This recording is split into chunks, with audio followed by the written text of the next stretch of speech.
देखो बच्चों, आज अपन पढ़ेंगे नई प्रश्नावली। प्रश्नावली नंबर 9। प्रश्नावली नंबर 8 अपन पढ़ चुके हैं। अगर उसके कुछ सवाल आपको समझ में नहीं आए हैं 8.3 के, ठीक है, क्योंकि कुछ तो मैंने यहाँ पे वीडियो में बताया आपको और कुछ क्वेश्चन जो है आपको पीडीएफ में भेजे हैं, ठीक है।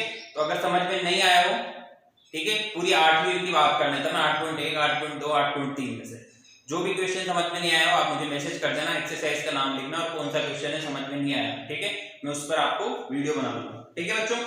आज अपन पढ़ रहे हैं नया चैप्टर और उसका नाम है क्या, बीजीय व्यंजक एवं सरल समीकरण, ठीक है बच्चों।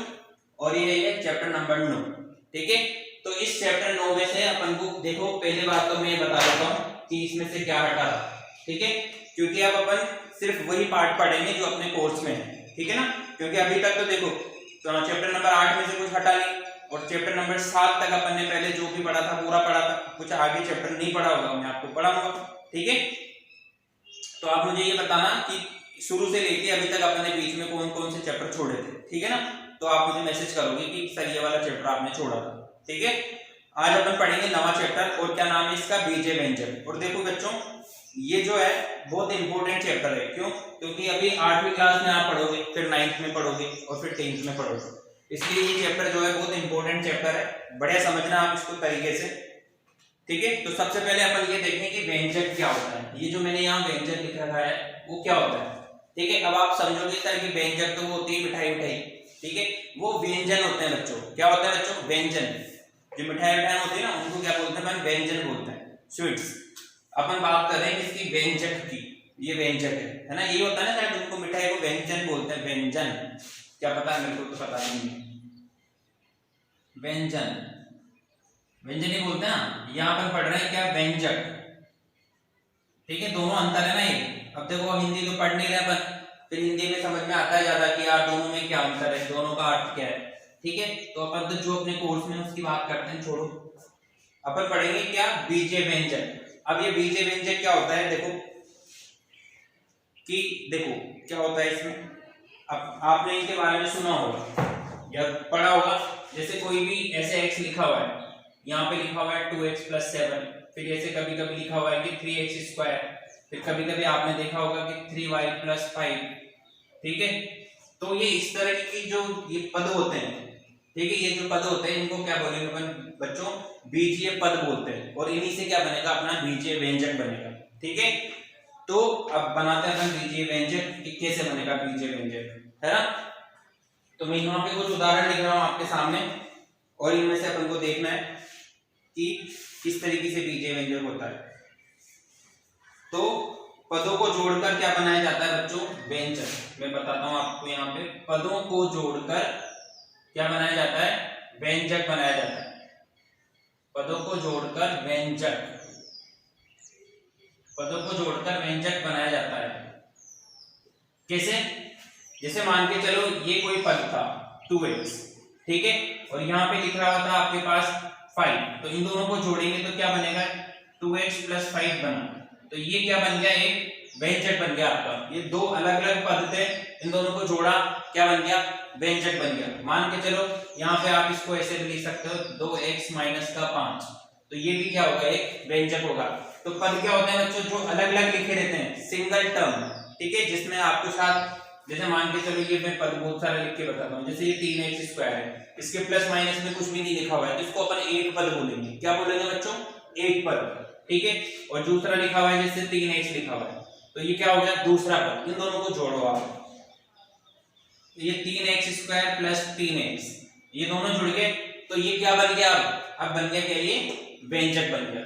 आगे बात समझ में। तो अपन को यहाँ पे इतने ज्यादा डिटेल में नहीं जाना है कि यार ये व्यंजक कैसे बन गए इतने सारे, अपन को सिर्फ समझ में आना चाहिए कि व्यंजक क्या होता है। अभी मैं और बहुत सारे एग्जांपल दूंगा जिससे आपको क्या आएगा, समझ में आएगा, ठीक है। आगे बोल रखा है कि पद स्वयं भी गुणनफलों के रूप में व्यक्त किए जा सकते हैं। जैसे मान के चलो ये 4 और x लिखा हुआ है, तो इसमें दो गुणनफल है, क्या है, एक तो 4 है और दूसरा x है। 4 को x से गुणा करा, जब जाके देखो 4 को x से गुणा करा तब क्या बना, अपने पास 4x बना, ठीक है। तो ये तो हो गया पद गुणनखंड। अब बात करते हैं अपन गुणांक की।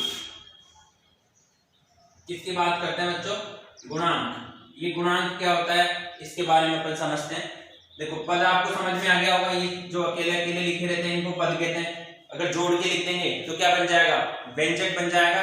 अब बात करते हैं किसकी, गुणांक की। तो गुणांक क्या होगा, देखो बच्चों जैसे अपन पहले इसी से ले लेते हैं कि 4x लिखा है, क्या लिखा है 4x, तो x का गुणांक, इसमें अपन को क्या देखना है, x का गुणांक। तो इसमें 4x में x का गुणांक क्या है 4। तो बच्चों जो जिसका गुणांक पूछा गया है उसके साथ में जो संख्यात्मक मान होता है, क्या संख्यात्मक मान, ध्यान रखना इस बात को, संख्यात्मक मान, उस संख्यात्मक मान को क्या कहेंगे अपन, उसका गुणांक कहेंगे। इसके लिए जैसे 4 और x है तो इसमें कौन सी संख्या दिख रही है आपको, 4 दिख रहा है, तो x का गुणांक क्या होगा बच्चों 4, ठीक है। अब जैसे मान के चलो ऐसे लिख रहा था -4x², और इसमें पूछा गया है कि x² का गुणांक बताओ।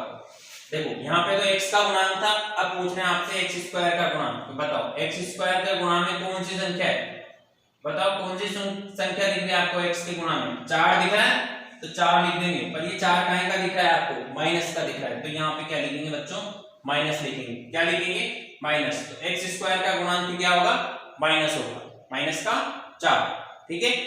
तो गुणांक समझ में आया आपको, जो संख्या गुणा में होती है किसके साथ, किसी उसके साथ बीजीय पद के साथ, उसको क्या बोलेंगे अपन, उसका गुणांक बोलेंगे, ठीक है।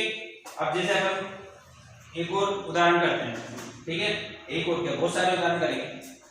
जैसे -10x² प्लस 5x, इस तरीके से कुछ लिखा हुआ है, ये एक समीकरण लिखी हुई है, और आपसे बोला गया है कि इसमें x² का गुणांक बताओ, ठीक है, और x का गुणांक बताओ चलो क्या होएगा। तो x² का गुणांक तो कितना है, x² के साथ गुणा में कौन सी संख्या दिख रही है आपको, माइनस का 10 दिख रही है, तो यहाँ पे x² का गुणांक तो क्या हो जाएगा, माइनस का 10, और x का गुणांक क्या होगा, x के साथ में कौन सी संख्या दिख रही है, 5 दिख रहा है, तो यहाँ पे क्या लिख देंगे बच्चों, 5 लिख देंगे, ठीक है। तो ये क्या है, गुणांक।